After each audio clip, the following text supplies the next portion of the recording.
بسم الله الحمد لله أتنا ولله الصلاة والسلام على رسول الله صلى الله عليه وسلم. السلام عليكم ورحمة الله وبركاته.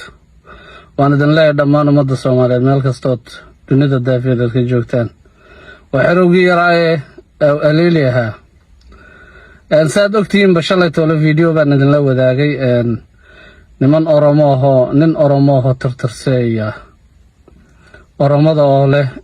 oromay fadhiga ka kaca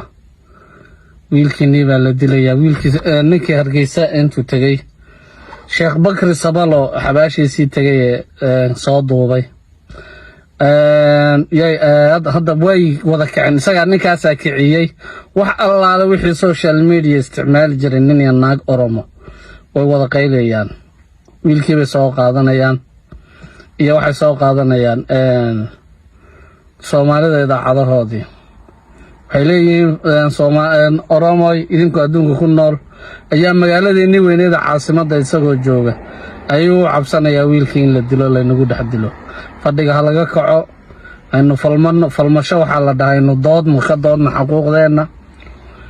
wax kale muuna samaynina sheekheennii far oromada inoo sameeyey taariikhdiisii buu intuu Hargeysa tagay buu ku aasan Hargeysa intuu tagay buu soo duubay qabrigiisii wixiisii taariikhda soo qorseed u sheeganaysa Hargeysa oo imanaysa baa lagu haystaa sheekhaas haddaba Soomaaliya waraan idinka siiyo Sheekh Bakri Sabalo waa ninkii fartan oromadu ay qoray buu far hore wuxuu qoray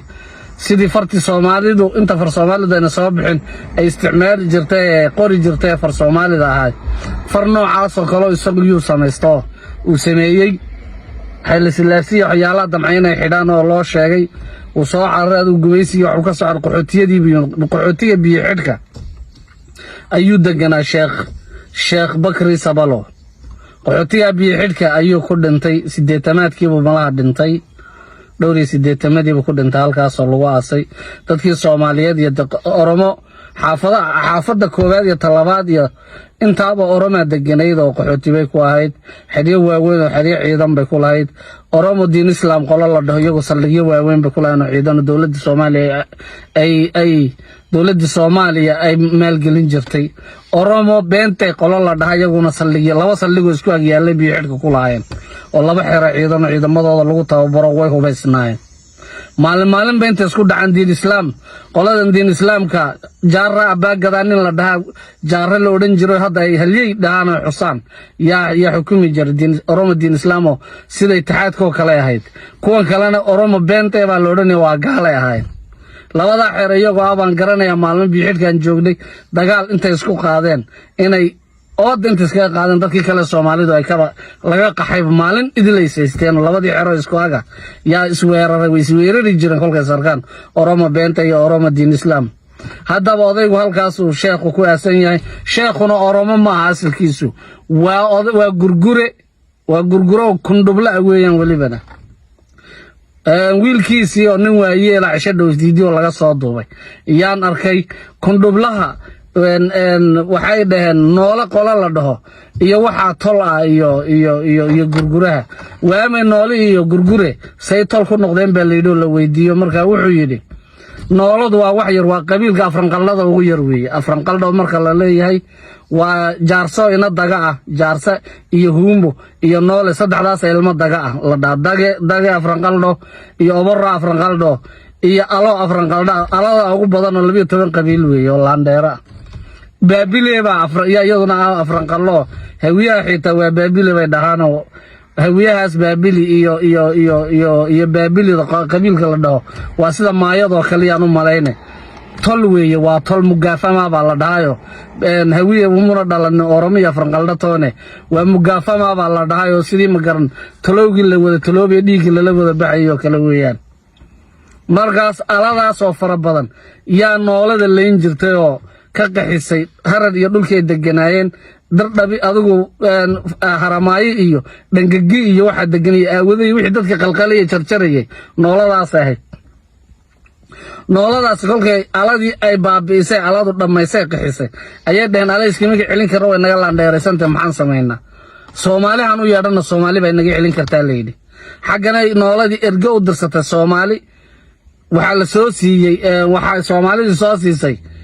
gurgura la soo siiyey kundubla la soo siiyey kundublaasi wuxuu ku leeyahay waxay ka dhigantay kun ala abu dilay kun ala ayuu ku dhuftay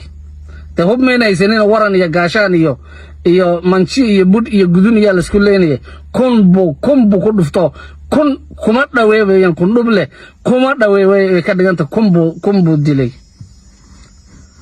halkiiba noolad iyo aladii iskaga celiyeen kolka gurguriyuu soo raacay ba sida laga adkaaday gurguriyii sidaas ooga u sheekh sheeqiyo waxaan gurguriyo Sheekh Cabdiweli Allah ka raali noqday ya anaga tuwan buqa tirtiriyo golo oda iyo xaga aan wada dagaynay noolada ahayd Sheekh Cabdiweli oo toga Raamis inuu ku aasan yahay malayn iyo xaga gashawaabari ku aasan yahay konton qoys oo reer Sheekh Cabdiweli oo sheekh ahaa noolada waaga dhaweyd 2018 intay dad ka laayeen hadda gabdhii Sheekh Cabdiweli oo dhan iyaga guursaday intay dad ka laayeen nasab daradooda iyo soo qaxiyeen konton qoys iyagoo ya dardhaba yimaadeen ku soo qaxeen waa dhaweyd 20 iyo dardhaba agteeda deganaan ka bacdi gurguriyii kala dibdejin iyo baariyeyntu siiyay oo dardhabana bootooyin laga siiyay dibdejin loo sameeyo gurgura dhacdiisa dibdejin u sameeyay dadkii Sheekh Cabdiweli uu sheekha tafiirtiisa xitaa way soo qaxiyeen nasab darada qolad waxay ka qabto marka sida weeyaan sheekha ay sheeganayaan raadinayaan xitaa war af Soomaaliga u qoray farmada u qoray waa nin gurguro kundubla weeyaan Sheekh Bakri Sabalo way iska sheeganayaan da farmo ku hadlayo Oromo bay moodayaan marka ololihii sidii bay u wadaan waan kacay bay leeyihiin Soomaaliya kacay bay leeyihiin hal qodob baan ku darayaa fiidiyowga inuu iga dheeraado mar rabo hal qodob baan ku darayaa horey baan hadda realiski saakan ku sheegay nin siyaasi weyn oo Oromo ayaan niman siyaasiyiin oo axmaaro doodaya yaan 2014 bilow dabayaaqadiisii iyo yaan daawaday Soomaaliya dhan baa wada daawatay wixii allaale wixii media ku jira af xabashi baa lagu doodayay af xabashi yaqaan way daawadeen ninkaas wuxuu ku doodayay amxaarada inteeda badan oo Oromeynayna sadidunku nooc maarayseen yaa baawarka iyo xilligan aan awood aan haysanaa wada Oromeynayna qoladii hadda walqaytu maxay raaya la odhanaya Tigray ka tirsaneed raaya reer galbeedka garanayo ma ay siintii yimaadaan iyo geela Soomaalida iyo geela Ciisaha gidan jireen raayada qolyo yar af Tigray ku hadlo lahjad gaar ku hadlo Tigray oo kale oo macawsa xidhan baa Soomaaligu u yaray raayadii Oromo nahay bay dheeno sheegteen Oromo waa loo abtiriyay Soomaalidana waxaan Oromeyn karana waan Oromeynayna wixii kalena 4 milyan Somaliland Hargeysa iyo ilaa Muqdisho inta ka dhaxaysa Soomaalida degan ee Soomaalida xorta 4 milyan iyo 500 oo kun oo dhalinyaro aan u diyaarinay bay dhaheen maqla Soomaaliya maqla yaan u diyaarinay buu yiri say inta u dhaxgalaan oo gabdhiyo wiilala inta u dhaxgalaan ku milmaan oo afka bartaan wadanka degaan ku dhaldhalaan ku tarmaan 20 sano ka bacdi 4 milyan iyo 500 kolkay laban laabmaan midkiiba 5 uu dhalo imise noqonayaan waqtigaas aan u rabnaa 20 sano ka bacdi inaanu nidaan Soomaali xuquuqdan ku lahayn nasiyo oo ku doodna annaga Soomaali ku hadlayno Oromo hadafkaas uu yaala Djibouti waxay dhan boqolkiiba 45 baan hadda ka nahay 10 sano soo socdo 50 baan noqonaynaa 20 sano soo socdana 60% aanu noqonaan rabnaa annagii canfariinaanu Djibouti wada yeelano Soomaalidana meesha ma ka saaraan noo diyaarsan bay Djibouti waa tiwaaga dhaweyd kolkii la isku dhacay oo Abiy wuxuu hanjabay iska soo raaftay 80 kun Oromo soo raaftay baalay markaas reer Geysow waxaan idinku soo qulqulaya eed aragteen eed idin qaatay la berberiye boorame meel kasta hadafkaas ay wadaan dawladoodana u soo dejisay in Soomaali dhulka laga riixo Soomaali weynna la dhaxgalo Kenyana booranta loo diro maadaama ay meel ay ka degto ay dhowr degmooyin ay ku leeyihiin in booranta xagga laga fasaxo Soomaalidana Oromadan faraha badan ee hareergii loo diro isaa Soomaali u dhaxgasho Soomaaliya iyo Djibouti iyo Kenya percentage ku yeeshaan geeska Afrika saa ugu baahan bay ku tala galeen qorshahaas loo dhigay bahjada loo dajiyay wajaale inay qabsadaan iyo degmadan oo barra la dhaho makanis meesha la dheey jigjiga u dhaxaysa lafaciise halkaas ismaamul magaalada laga sameeyay halka in laga dhisaal raba gobol laga dhigo oo aw barre iyo wajaale ay hoos yimaadaan Somaliland xad la yeesho سيلعن هالك اللوجة دوادية اللغية ورام هدف كاس اللي مو يالنا يقبسطه حقنا شني لينا يقبسطه إلا شني لي وحي كجاري كرتحات الجهود إنه يسقطوا الريح ذي الربطة وحال على وحي حدود للاهان وحال ركتين الدقالة كسمينسي صومالية ويلي واندين شيء صومالية واندين شيء داد كان اسكا قبطة حدوديه نيبا برنان كي يرو كورو يرقيس اللي قوريسيني وكيلا هارتا شيخان وكسو قلا داد باسو تهريبية هارتا الله صومرية حقا كالبيت كاللغا سوق لي هرقيسا سالو سوق لي واتقانا ودوينك مقريشن مليهدين حدوده يدين ما حدنا ميل كستو سوماليا كبنان وان ضيعناهي دولكيني با ضيعان ددكيني با ضيعان ودولكيني ددكينا با ilaashada hadafkaas Oromo qaadatay 50 sano soo socota ama 20 sano soo socota in Soomaaliya wax ku yeelatay rabtaa waad arkayseen Muqdisho waa dhaweyd kolka abiy qabsaday 2018 inay soo baxeen dhaheen 30,000 oo qoys oo Oromo aan ku deganay yaan shabeellada ku deganay afari 60 dadkii ugu horeeyimid ilaa 70kii waan soo dhurmaynay gabdhihiinii baadna siiseen waadna dejiseen goofkiinina waadna siiseen xuquuqdaanu baarlamaanka ku leen hana la siiyo ku ilaa 4 milyan iyo 500 oo kun kolkii lagu soo daro haye dhulkii waa leedan la yeeshay leedan ku qabsaday geedaynta ka dhacaysa Kismaayo Boorame berbera Hargeysa waxaas oo dhan way sheegtaan annaga lahayn oo asal u lahaan jiray awooyadana ku aasan Hargeysa hadda waxay nahay ku doodayay bareente odaygii loo dhanay bareentuma aha ya Hargeysa ku aasan afran qaldana wuxuu ku aasan yahay dhagax buur waxaan odhan jiray bay dheen dhagaa buuraan odhan jiray marka dhulka oo dhan bay saa u sheeganayaan taariikh bay ku socdaan spread ki magala spread